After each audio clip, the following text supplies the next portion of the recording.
Have you ever wanted to make a lot of mojitos for a big group of people, but you thought it was kind of tedious? Well, this is one of a few methods that you can use to make literally 1,000 mojitos if you want to in a short space of time.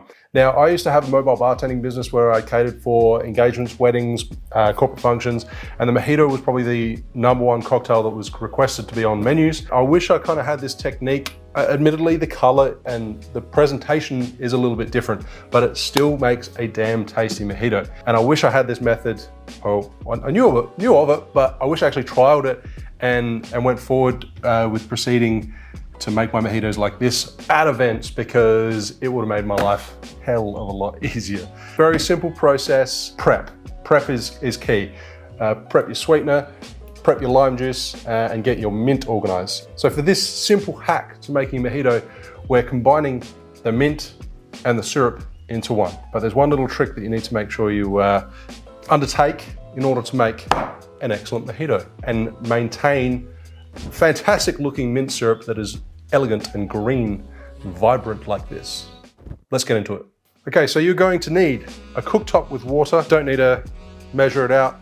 You're not actually using this in the ingredient. You're just using it to blanch the mint, which is the key to retaining that nice color. If you don't blanch your mint, mint's gonna oxidize and it will turn like a jet black color in a very short space of time. We're going to start by making a 2-to-1 rich syrup, or 2-to-1 syrup. I'm using a 2-to-1 syrup because I just want it to last longer, as opposed to using a simple syrup, which is 1-to-1. So 2 parts. I'm using a little 250 ml bottle like this to store my syrup.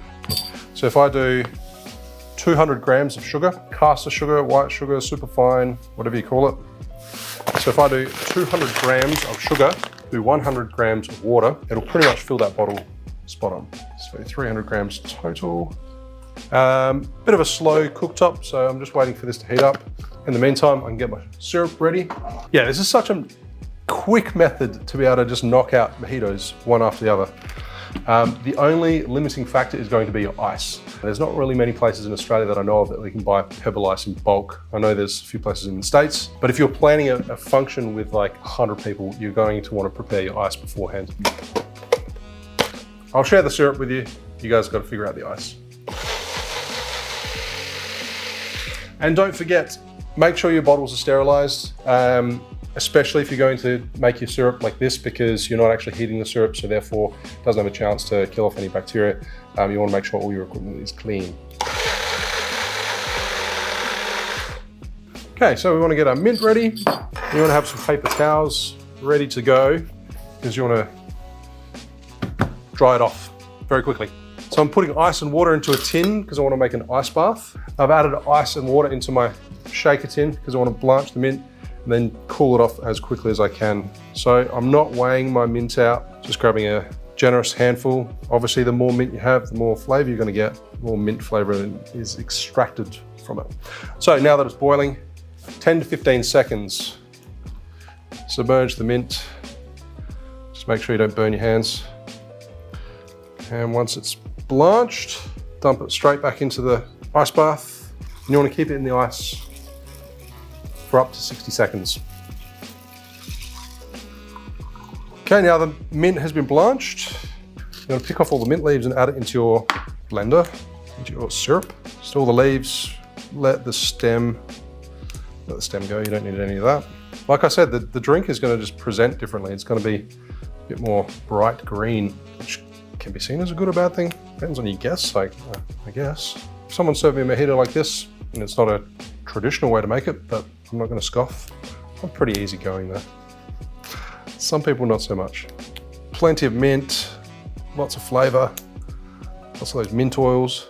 Just want to make sure you don't cook it for too long. Probably make it quite, I don't know, vegetal. You'll probably lose that vibrant minty flavor. I actually said to make sure you dry off your mint as much as possible, and I completely did not do that, but make sure you do it. And then give it a blend. You can use a fine strainer to strain this, but the mint is really fine and it's going to pass through the fine strainer. So you're best off using a, probably not a coffee filter. That's going to be too fine. And it's going to be incredibly slow. So you want to use something like a nut milk bag like this. Pour it in, and let it do its thing. I'll set this one aside, and here's one I did 2 days ago. Exactly the same method. As you can see, this color is just like absolutely crazy green.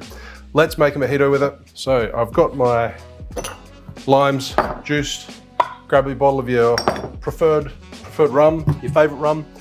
Thanks to Brix from New South Wales, they sent me a whole range of their rums. I've used them in a few videos in the past. This is technically in Australia a cane spirit, so it's distilled molasses, and then they've added an aged rum into it as well. They just can't call it a rum here because it's got very young cane spirit in it. The rules are different here in Australia compared to a lot of other countries. Then we have the mojito ingredients. So rum, lime juice, sweetener, mint, and soda water. Now I'm going to show you how incredibly easy and quick it can be once you've pre-juiced your lime and you have that syrup. Let's go. Start off with your rum, 60 ml, 2 ounces, straight into your highball. Obviously some people like to shake their mojitos. This is a built method. 30 ml of fresh lime juice, and we're going to go 3/4 ounce, 22.5 ml of mint syrup. As you can see already, it's got that kind of like Midori color to it. Pebble ice, just half fill. Give it a stir to combine and chill it down a little bit. And top it up with more pebble ice.